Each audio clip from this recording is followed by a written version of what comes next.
Ողջույն։ Ինչ է ինքնախաբեությունը։ Ինքդ քեզ իրականությանը չհամապատասխանող մտքերի ներշնչումը։ Ինքնախաբեությունը որևէ բանի մասին կեղծ համոզմունք ստեղծելը։ Ինքնախաբեությունը պաշտպանության ձև է։ Օրինակներով խոսենք։ Երբ ազգային ժողովի ամեն քառօրյայի ժամանակ Ալեն Սիմոնյանը կրկնում է, թե եթե այս կիրակի լինեն ընտրություններ, ԿՊ-ն կհավաքի 50+1% ձայն, ինքնախաբեության փայլուն օրինակ է։ Այնքան ասա, մինչև հավատաս, բայց իրականության հետ կապ չունի։ Քեզնից առաջ էլ մեկը կար, էլի դահլիճի այդ հատվածում էր նստում, կողքիդ աթոռին, ամեն շաբաթ ասում էր, ուզում եք շաբաթը մեկ ընտրություն անենք, ՀՀԿ-ն է հաղթելու, ժողովուրդը մեզ է ձայն տալիս։ 2018 թվականի ապրիլի 21-ին Սերժ Սարգսյանի հրաժարականից 2 օր առաջ դա էր ասում։ Ճիշտ էր ասում, 2017 թվին ժողովուրդը ձայնը տվեց ՀՀԿ-ին, բայց այ իշխանությունից զրկվելուց հետո որքան ձայն ստացան նույն հանրապետականները, անցողիկ շեմը չանցան, նույնը ձեզ հետ է տեղի ունենալու, որ օրը իշխանություն չունենաք, ՔՊ-ով գնացեք ընտրության, այդ ժամանակ կտեսնենք ինչքան ձայն կտանեք։ Ալեն Սիմոնյանը կերազեր անգամ, որ ՔՊ-ն ունենար իր նշած վարկանիշի կեսի կեսը գոնե։ Մեկ այլ ՔՊ-ական պատգամավոր Ալխաս Ղազարյանն ասում է, ՔՊ-ն 2026 ընտրություններում 50+% կհավաքի, ժողովուրդը համեմատական կանցկացնի եւ կտեսնի, թե ինչպես է իր կյանքը փոխվել։ Ես ասում եմ, տեսնում եմ լիքը փոփոխություններ գյուղերում ու քաղաքներում։ Սա պարզ ինքնախաբեություն է։ Ժողովուրդը անգամ ձեր ուռացրած, փքած վիճակագրությամբ դա չի տեսնում։ Ձեր սոցիալ-տնտեսական ցուցանիշները ավելի լավը չեն, քան 2018-ին։ Աղքատության մակարդակը նույնն է, թոշակները քիչ, աշխատավարձը ցածր, ամեն ինչ թանկացած։ Այո, ՔՊ-ականների կյանքը փոխվել է, ավելի ճիշտ ՔՊ-ական պաշտոնյաների կյանքը, բայց նրանք էլ ժողովրդից հեռու են կիլոմետրերով։ Ինձ մի քանիսը անհանգստացած գրում են, բայց տեսակ Սյունիքում դրան ոնց դիմավորեցին։ Եվ ոնց դիմավորեցին։ Այն որ Սյունյաց ողջույններ չհղեցին Նիկոլին, դա չի նշանակում, որ նորմալ են դիմավորել։ Իսկ ինչու նախորդ անգամվա վիրավորանքները չկային։ Հանրությունը մտքափոխվել է, իհարկե ոչ։ Կարծում եմ ճիշտ հակառակը, ավելի է ամրացրել իր դիրքորոշումը։ Ուղղակի նախորդ անգամ ոստիկանություն այցելեց այդ բոլոր բացականչողների տները հատ-հատ, քրեական գործեր հարուցեցին, որոնք մինչև հիմա ընթացքի մեջ են։ Վարկանիշ ունեցող երկրի ղեկավարը իրեն մի հատ հայհոյեին դատի կտար, չէ, կասեր 3 միլիոն մարդ ընդունում, ոչինչ, թող մի քանիսն էլ այդպիսի դիրքորոշում հայտնեն։ Մի քանի օր առաջ Նիկոլը գնացել էր Տավուշի Բերթավան համայնք, որտեղ սահմանազատում են անելու ու արդեն տեղեկություններ կան, որ մի քանի տուն անցնելու է Ադրբեջանի։ Հանդիպմանը բերման ենթարկվածներին մանրակրկիտ անցկացրել են մետաղորդիչներով, խլել հեռախոսները, պայուսակների իրերը, ջրի շշերը։ Այսպես կոչված ժողովրդի վարչապետը ժողովրդի հետ այդպես է շփվելու գնում։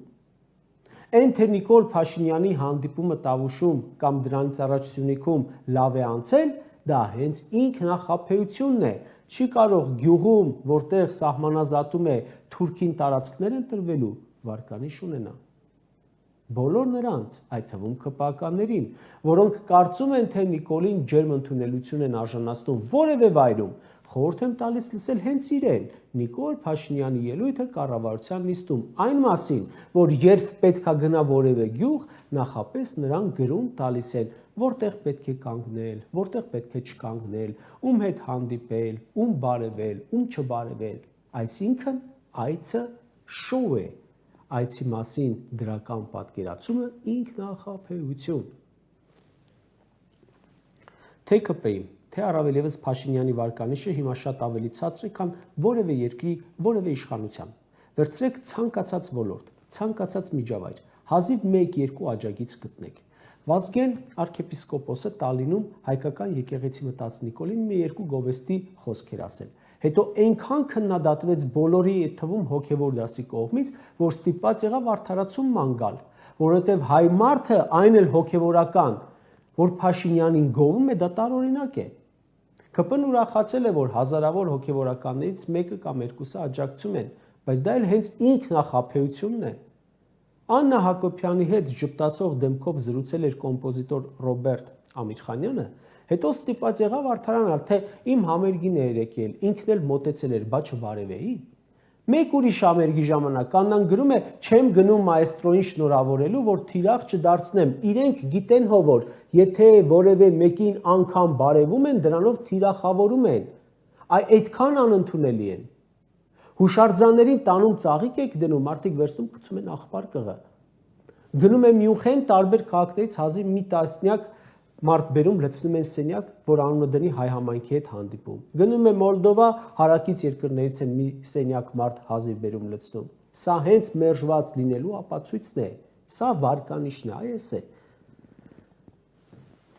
Ձմռանը մի երկու ամիս Նիկոլը որոշեց իբր վարկանիշ ցույց տա ու տեսանյութեր էր հրապարակում, թե մետրոյով, ավտոբուսով հեծանվով գործ է գնում։ Ինչ եք կարծում։ Ինչի համար էր դա անում։ Ու ինչու հիմա չի անում։ Որովհետև իր նման մեկն էլ կար, որը աշխատում էր Նիկոլի ընդամենը մի քանի տոկոս մնացած ընտրազանգվածի վրա ու սոցիալական ցածր գիտակցություն ունեցող ընտրողներին տանում էր տակից։ Հիմա այդ մեկը ժամանակավորապես չկա։ Ու Նիկոլը արխային է։ Այդ դրամը հիմա չի հրապարակում։ Բայց դա նրան վարկանիշ չի բերում։ Նիկոլին մեկ անգամ արդեն ասել եմ, ընտրող չի բերելու եւ ոչ մի քայլ, բայց նաեւ իր մոտ այն մասան է մնացել։ Չնչին բացառությամբ, որ ձայն են տալու կամ միայն իրեն, կամ ավելի պակաս ինտելեկտ ունեցողին։ Ժորժ ջան,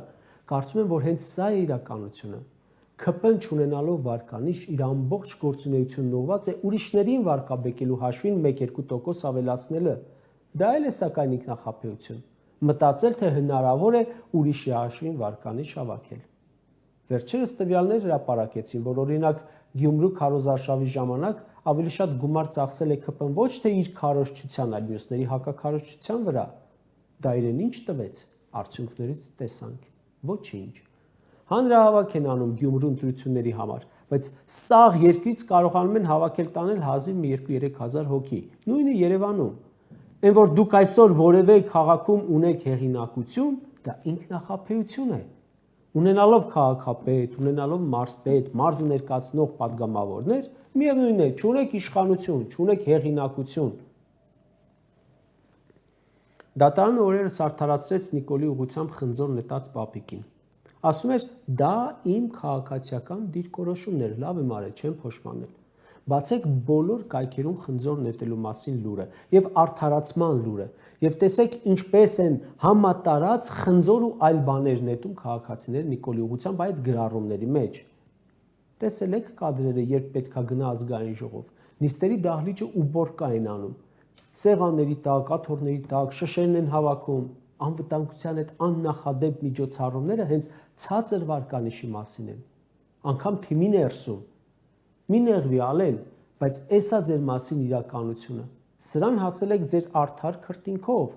Մենակ Արցախի հանձնումն ու զոհերը չեն պատճառը, սահմանազատումն ու հանձնումները չեն պատճառը։ Պատճառը նաև այն է, որ դուք հարստանում եք լույսի արագությամբ, աղքատության, գործազրկության թվերն աճել են։ Մարդկանց ծեծում եք, մնում եք անպատիժ, 150,000 մարդու զրկել եք տնից, օրը մի քանի տեսակի հարկեր եք դնում ժողովրդի վրա, մարդկանց սարքել եք միայն տուգանքի մատերիալ եւ այլն եւ այլն։ Ու եթե այսքանից հետո մտածում եք, թե անգամ 10+% ընտրող ունեք, ուրեմն ինքնախաբեության մեջ եք։ Կարճ ասած, կարծում եմ դուք էլ գիտեք, որ ռեյտինգը այլևս չի բարձրանալու։ Դրա համար էլ առանց ձևականությունների զբաղված եք ուղիղ եթերի ռեժիմով ժողովրդին պետական բյուջեն թալանելով, հարստանալով, ապրում եք ինչպես վերջին օրը։ Այո, տարօրինակ է, որ այսքանից հետո դեռ մնում եք իշխանության, ժողովուրդը ձեզ ամոթանք է տալիս, բայց հաջորդին էլ են ամոթանք տալիս ամենուր, որ ձեզ հանդուրժում ենք դեռ։ Եթե մենք ձեզ չընդունելու հազար ու մի պատճառ ունենք, դրսում զարմացած են, որ ձեզ հանդուրժում ենք մենակ թեկուզ Արցախը հանձնելու պատճառով, մյուս թեմաներից տեղյակ չեն։ Վերջերս Էստոնիա այցի ժամանակ արտասահմանցի լրագրողն էր զարմացած, որ Արցախը հանձնել եք, բայց մնում եք։ Լիահույս եմ, որ այս ամենը ավարտ կունենա առավելագույնը 1 տարուց։